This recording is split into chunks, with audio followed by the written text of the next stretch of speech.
Bienvenue dans l'Almanach, le podcast de Bretagne Culture Diversité, dans lequel des historiennes et des historiens nous racontent des événements qui ont marqué la région, au regard de leurs dernières recherches et à l'aide d'archives mises en son. À la page du jour, le printemps 1975. Le lieu, Paris. Les éditions Plomb publient Le Cheval d'Orgueil, mémoire d'un breton du pays bigoudin, ouvrage de Pierre-Jacques Hézélias, dans lequel il raconte son enfance autour de la Première Guerre mondiale. Dès l'été, les ventes s'envolent. En Bretagne d'abord, puis partout en France. C'est difficile d'expliquer un succès, mais il y a un peu l'alignement des planètes, là, sans doute. Hélias arrive à un moment où la rupture avec la paysannerie est actée, en 75. Et donc, à ce moment-là, on peut se replonger ou revoir le passé. En Bretagne, c'est aussi la période où on entend Stivell, on entend les sœurs Guadec, etc. Donc, il bénéficie certainement de ça. Manaïque Thomas est maîtresse de conférences en littérature de langue bretonne au Centre de recherche bretonne et celtique de Brest. Elle est notamment spécialiste de l'œuvre de Pierre-Jacques Hézélias et particulièrement du Cheval d'Orgueil, auquel elle a consacré son travail de thèse, publié sous le titre « Pierre-Jacques Hézélias et le Cheval d'Orgueil, le regard d'un enfant, l'œil d'un peintre ». L'ouvrage est également connu pour sa réception compliquée dans le mouvement breton. À ce moment-là, le mouvement militant pour la promotion du breton, etc., peut croire que l'heure est arrivée, c'est-à-dire peut se dire qu'ils vont pouvoir convertir politiquement tout cet engouement pour la culture, pour la littérature, pour la chanson en breton, pour la langue bretonne, etc. Et ce n'est pas le cas, c'est-à-dire il n'y a pas de concrétisation vraiment politique de cet intérêt culturel. Et Hélias symbolise un peu cette non-adhésion à une politique régionale qu'on pourrait qualifier de nationaliste.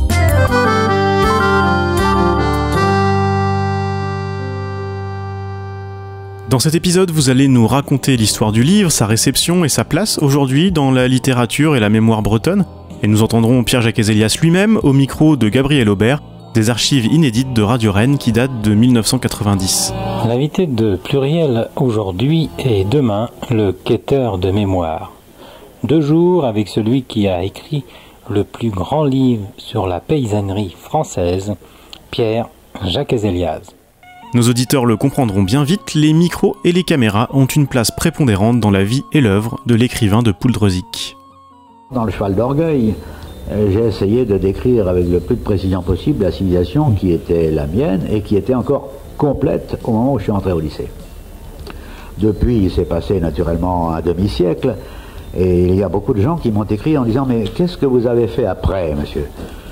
Et alors j'ai écrit ce livre-là justement pour leur dire voilà ce que j'ai fait après. J'ai fait 25 ans de radio et de télévision, j'ai fondé le Festival de Cornouailles, j'ai écrit des pièces de théâtre, je suis depuis longtemps dans la grande catégorie des auteurs de théâtre, j'ai fait des choses comme ça, toujours en breton. J'aurais pu très bien me contenter d'être un professeur de latin et de grec et de français, après tout, hein, mes camarades sont restés là. Et puis ils ont joué aux boules, ou ils ont fait de la voile. Mais moi, il s'est trouvé que, à la suite d'un certain nombre de projets qui ont été les miens, je suis resté toute ma vie à m'occuper de faire rendre justice à la langue bretonne et à la civilisation bretonne, à la culture, comme on dit aujourd'hui. Manaïque Thomas, Pierre-Jacques Hézélias l'évoquait à la fin de cet extrait, il était d'abord professeur, il a longtemps formé les futurs instituteurs à l'école normale de Quimper. Mais au-delà de ce poste, Pierre-Jacques Hézélias est loin d'être un inconnu en Bretagne en 1975. Oui, voilà. D'abord, il a fait des émissions de radio en langue bretonne, tout de suite après la guerre, en 1946, jusqu'en 1958. C'était les émissions de Radio Quimper. La plupart des auditeurs se souviennent de sketchs humoristiques. Alors, il n'y avait pas que ça, en fait, dans ces émissions, mais c'est ce qui est vraiment resté dans les mémoires, les sketchs de Jacques Escrochen et Guyou Viande, donc là, qui ont connu déjà un grand succès à ce moment-là. Ensuite, comme il dit dans l'extrait, il a été vraiment très investi dans le Festival de Cornouailles. Il a aussi rédigé des chroniques bilingues, donc dans Ouest France. Ça s'est poursuivi jusqu'en 1986, même après la publication du Cheval d'Orgueil. Ces chroniques servent de base à ce qui va devenir en fait le Cheval d'Orgueil par la suite. Donc ce n'est pas un inconnu du tout au niveau régional, il est vraiment très connu en Bretagne en 1975, beaucoup moins au niveau national. Ça va contribuer un peu à la belle histoire du Cheval d'Orgueil aussi, de se dire voilà, un sexagénaire inconnu qui arrive de nulle part, de Bretagne, de la campagne, et puis qui publie un livre qui connaît un succès extraordinaire. Ce livre, c'est une commande des éditions Plomb, grande maison parisienne de l'époque, et notamment une commande du directeur de la collection Terre Humaine, l'ethnologue Jean Mallory. Oui, Jean Mallory voit Pierre-Jacques Hélias à la télévision en juillet 1966. C'est une émission qui s'appelle Les Conteurs d'André Voisin. On sent que Hélias, c'est quelqu'un qui est très à l'aise devant un micro, très à l'aise devant une caméra, et Jean Mallory est assez séduit par cette prestation d'Hélias. Et donc, quelques mois plus tard, après l'été, il lui envoie une lettre, donc qui est conservée dans les archives ici au Centre de recherche bretonne et celtique, une lettre où il lui dit, moi je vous propose un projet de livre dans une collection d'ouvrages que vous connaissez peut-être, qui s'appelle Terre Humaine. Alors on imagine qu'en 66, quand Hélias reçoit cette lettre, il connaît très vraisemblablement Terre Humaine. C'est quand même la collection qui a édité Lévi-Strauss et Triste Tropique. Donc c'est une collection ethnographique prestigieuse. On n'a pas de trace de sa réaction, mais on l'imagine quand même surpris, ravi sans doute de cette proposition. Et c'est ce qui va véritablement lancer le Cheval d'Orgueil, donc sous la forme effectivement d'une commande de Terre Humaine. Et pour cela, Hélias va s'appuyer justement sur les chroniques bilingues qu'il publie déjà depuis plusieurs années dans Ouest France. Les chroniques dans lesquelles il a choisi de décrire ce qu'il appelle la civilisation dans laquelle il est né. Je pense que pour bien comprendre l'ouvrage, il est intéressant d'en dire plus sur la collection Terre Humaine en elle-même. Et vous l'avez dit, c'est une collection prestigieuse, mais c'est plutôt une collection d'ouvrages scientifiques à la base. Oui, c'est une collection qui est assez intéressante parce que Jean Mallory a vraiment une idée précise de ce qu'il souhaite faire. La plupart des auteurs de cette collection Terre Humaine sont des ethnologues ou des anthropologues, mais à qui Jean Mallory demande de rédiger des ouvrages qu'il veut accessibles, alors à un public plus ou moins large, bien sûr, ce ne sont pas vraiment des ouvrages grand public, mais des ouvrages assez accessibles. L'une des manières de rendre ces ouvrages accessibles, c'est l'utilisation du jeu. C'est-à-dire, il leur demande d'écrire à la première personne. Et donc, de raconter pour Lévi-Strauss, par exemple, ou lui-même, pour ses enquêtes sur le Groenland, c'est d'écrire à la première personne leur rapport au terrain. En fait, ce qu'ils perçoivent sur leur terrain, comment est-ce qu'ils entrent en contact avec ce terrain. Cette contrainte d'écriture ne va pas être une contrainte, justement, pour Hélias, mais au contraire, va être tout à fait ce qui lui correspond. Parce que lui n'est pas un ethnologue qui travaille sur un terrain éloigné, mais il va raconter, décrire la société dans laquelle il est né. Finalement, c'est assez moderne du point de vue de Jean Mallory.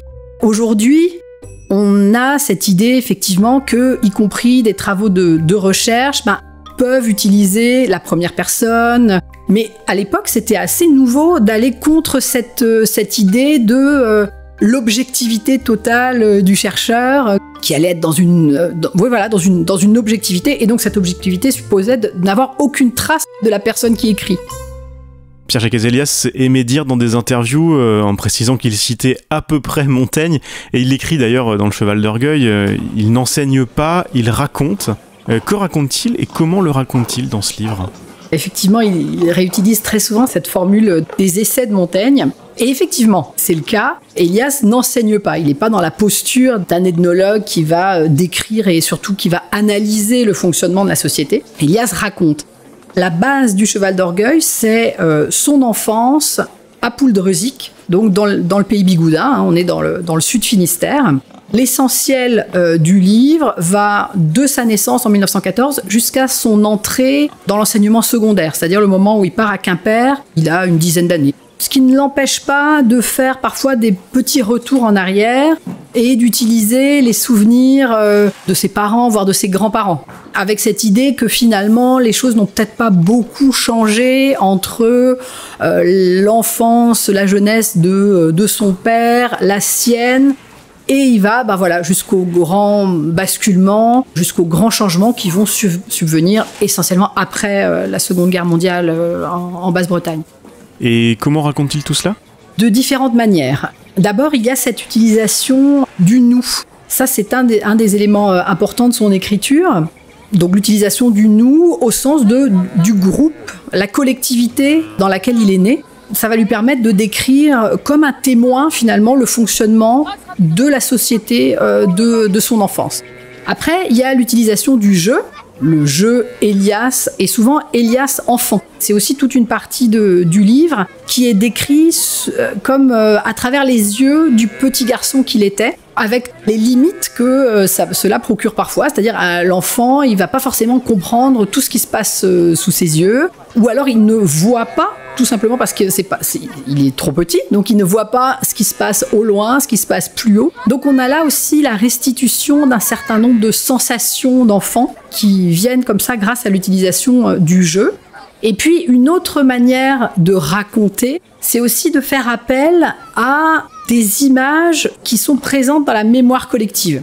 Je vais donner juste un petit exemple qui est un exemple frappant, mais il y en a plusieurs dans le livre. Élias vient de naître, il a 6 mois, on est à l'été 1914.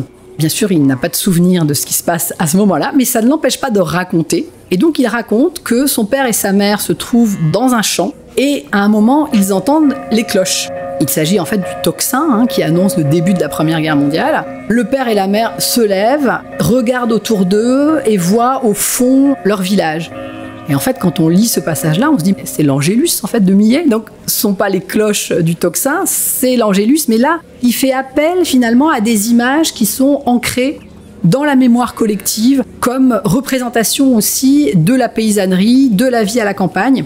Voilà, il n'analyse pas ce qui se passe, mais il décrit. Alors, du coup, ça pousse à se demander à quel genre appartient finalement le Cheval d'Orgueil. Puisqu'on n'est pas vraiment dans une autobiographie, puisque c'est plus large que cela. Élias utilise vraiment très fréquemment le « nous ». On n'est pas dans un ouvrage vraiment ethnographique où il y aurait une analyse du fonctionnement de la société. Élias n'est pas qu'un petit garçon de la campagne. Élias est aussi professeur, Élias a fait des études supérieures, Élias a lu énormément de choses sur la Bretagne, sur la culture populaire, sur la manière d'analyser cette culture, mais malgré tout, il va cacher un petit peu cette posture-là. On la repère à des moments de temps en temps, on la repère dans le livre, mais c'est vraiment pas du tout ce qu'il souhaite mettre en avant au premier abord, même si, faut pas non plus être trompé par Élias, c'est pas que les mémoires d'un petit gars du pays bigoudin ou de Pouldreuzic. Et il me semble qu'il y a un terme qui a été utilisé par Annie Ernaux. Annie Ernaux parle d'auto-sociobiographie. Et c'est un terme finalement qui me semble aussi bien correspondre à Élias. Et dans cette histoire, la langue bretonne a une place importante. En relisant le livre pour cet épisode, j'ai eu l'impression qu'elle était, je dirais, à la fois partout et nulle part. Elle est en permanence là, pas là. Qu'en pensez-vous ? C'est une bonne description de dire que donc, la langue bretonne est à la fois là et pas là. Parce qu'en effet, le Cheval d'Orgueil est écrit en français. Élias a dû, d'une certaine manière, se débrouiller pour faire entendre à son lectorat la langue dans laquelle se passait toute la vie qu'il décrit, puisque l'essentiel de ce qu'il décrit se déroule en langue bretonne. Il va travailler pas mal sur des expressions un petit peu rimées en breton, notamment apprises par son grand-père maternel. Il va les traduire en français, en jouant aussi sur les sons, un peu de la même manière. Parfois, la syntaxe de certaines phrases peut paraître un peu étonnante. Quand on connaît le breton, on se rend compte qu'il a plaqué la syntaxe de la phrase en breton, il l'a plaquée en français, tel qu'il pouvait probablement l'entendre dans la réalité, dans la bouche des gens de son époque. Et puis il va pousser le phénomène. Alors par exemple, il va parler de colère rouge, voilà, donc ça c'est typiquement un bretonisme, une traduction littérale de la colère qui est qualifiée de rouge en langue bretonne. Et Élias peut aussi, en quelque sorte, inventer des bretonismes, c'est-à-dire qu'il ne reste pas toujours dans des choses qui existent vraiment en breton, mais parfois on peut avoir des phrases qui ont une structure un peu particulière, qui donnent l'impression qu'elles viennent du breton. Quand on cherche un peu, on se rend compte que c'est pas tout à fait ça en breton non plus, mais ça fait partie de son style. Disons qu'il devait trouver un subterfuge pour faire entendre du breton dans un livre qui est entièrement en français. Et ce qu'il arrive à faire de cette manière-là. Pierre Élias a évoqué la place de la langue bretonne dans sa formation sur les ondes de Radio Rennes en 1990. Et ce qui est quand même intéressant en ce qui me concerne, c'est que je me suis acculturé au français et à un certain nombre d'autres langues étrangères sans me déculturer du breton. Je suis vraiment un biculturé type. Et peut-être même suis-je plus au courant de la civilisation bretonne traditionnelle que je ne le suis de la civilisation française. Et ce qu'il y a de certain aussi, c'est que je suis parti d'une famille très pauvre et j'ai été balancé au lycée où il y avait des gens qui portaient des faux cols et puis des chapeaux mous. C'était assez étonnant. Chez moi, par exemple, les gens étaient en costume bigoudin, les femmes étaient en coiffe. Je me trouve à Quimper, dans une ville où j'étais habillé à la mode de la ville. Je parlais breton dans mon village, là il a fallu que je parle français, etc. etc. C'est-à-dire que c'était assez difficile au départ. Et c'est peut-être pourquoi, d'ailleurs, mes camarades et moi, nous nous sommes vraiment appliqués à essayer de liquider toutes ces difficultés-là, et nous y sommes parvenus, puisque nous avons fourni quand même, nous autres bretonnants, un nombre considérable de professeurs de français en particulier, plus alors des matheux en quantité, et des professeurs de Sorbonne. Le livre est un très grand succès, vous nous l'avez dit, l'éditeur parle de 2 millions d'exemplaires vendus, ce qui est énorme. C'est même plus que les Tristes Tropiques de Lévi-Strauss dans la même collection. C'est un succès notamment parce que le livre a touché les lecteurs bien au-delà de la Bretagne. C'était comme ça à Pouldreuzic, c'était comme ça dans le Nord Finistère, c'était comme ça autour de Rennes, mais c'était comme ça en Corse, en Alsace, en Auvergne. Alors Elias raconte dans des interviews que apparemment il a eu un succès énorme en Auvergne où il a vendu énormément d'exemplaires. Et effectivement, dans les archives, il y a des gens qui disent mais voilà, mais en fait vous racontez exactement l'histoire de mes grands-parents, c'est tout à fait l'histoire de ma famille. Alors on pourrait dire, pourtant il parle de pardon, il parle de coiffe du pays bigoudin, on pourrait se dire mais malgré ça, sans doute, comme il n'enseigne pas, mais il raconte, donc il décrit la société paysanne, on passe sur les détails qui ne collent pas, finalement, et on ressent cette proximité avec la paysannerie. La réception dans le mouvement breton de l'époque est plus contrastée, et cet effacement des spécificités bretonnes est une première critique. Je pense vraiment qu'au moment où Elias écrit le livre, il n'a pas du tout cherché à parler au-delà de Pouldreuzic ou du pays bigoudin. Le livre est basé sur des chroniques bilingues qui paraissent dans Ouest France, qu'il écrit au jour le jour. C'est juste que c'est sans doute un phénomène français de manière générale. Voilà, ce rapport à la terre, à la paysannerie, et donc qui est à peu près identique pour toutes les régions françaises. C'est un premier élément. Deuxième critique, une idéalisation du passé ? Oui, c'est ça. Ça vient encore, je pense, de cette idée qu'il raconte. C'est-à-dire qu'il ne dénonce pas la société telle qu'elle était à l'époque. Parfois, c'est des critiques qu'on entend qui ne raconteraient que vraiment la belle vie des paysans. C'est pas le cas. Il y a des moments très très durs. Il y a des descriptions très très noires en fait de la vie paysanne, de la pauvreté, de l'alcoolisme, du suicide. Enfin, tout y est. Mais comme c'est écrit soit par les yeux de l'enfant, soit sans analyse du fonctionnement social etc. Ça peut donner effectivement cette impression d'une société assez harmonieuse. Ça explique sans doute un reproche qui a pu lui être fait. Mais de nouveau, je ne pense pas que c'était quelque chose de volontaire chez Elias de dire on va décrire à quel point la vie était belle. C'est pas le cas, mais c'est le style et la modalité qu'il choisit pour le décrire qui explique sans doute cette impression, oui, d'harmonie dans la société paysanne. Vous l'avez montré dans un article, mais vous l'évoquiez tout à l'heure en introduction. Cette polémique qui culmine par un échange tendu avec Xavier Graal autour de 2 visions de la Bretagne en 1977 sur le plateau de l'émission Apostrophe de Bernard Pivot vient sans doute d'une frustration du mouvement breton qui n'a que peu d'impact auprès du grand public. D'ailleurs, la polémique se calme assez vite. Pierre-Jacques Ezelias l'évoquait en 1990 au micro de Gabriel Aubert. Actuellement, en Bretagne, tout le monde parle français. Tout le monde parle français. Et le français est actuellement une langue qui défend la Bretagne aussi bien que le breton le défendait autrefois, et même beaucoup mieux, puisqu'il y en a qui sont bilingues, qui connaissent encore le breton, mais la plupart des gens qui ne parlent que le français en Bretagne, qui ont une idée tout à fait nette des situations en Bretagne, même des situations économiques, en plus culturelles, sont des gens qui défendent le français et la Bretagne aussi bien que moi je peux le faire en breton, par exemple. Il est évident que là, le français est pour nous une langue que nous avons conquise. Nous sommes des impérialistes, si vous voulez. Nous avons conquis le français est à nous. Voilà. Il est à nous aussi bien qu'aux gens de l'Île-de-France ou aux gens du Bourbonnais, par exemple. En disant ça, vous n'avez pas peur de choquer certains Bretons bretonnants ? Ah non, absolument pas, absolument pas. Je n'ai absolument aucun complexe de ce genre. De toute façon, les Bretons bretonnants, ils m'ont demandé de m'expliquer à plusieurs reprises. J'ai dit oui, quand vous voudrez, en public, bien sûr. 10 questions pour vous, 10 questions pour moi. Je n'ai jamais eu de réponse. J'ai l'impression, en l'écoutant et en vous lisant, qu'il ne s'agit pas vraiment d'une remise en cause littéraire, mais plutôt politique. et même que le mouvement breton aurait finalement bien aimé écrire ce livre et en faire un tel succès, mais en remplaçant son dernier chapitre par un manifeste politique.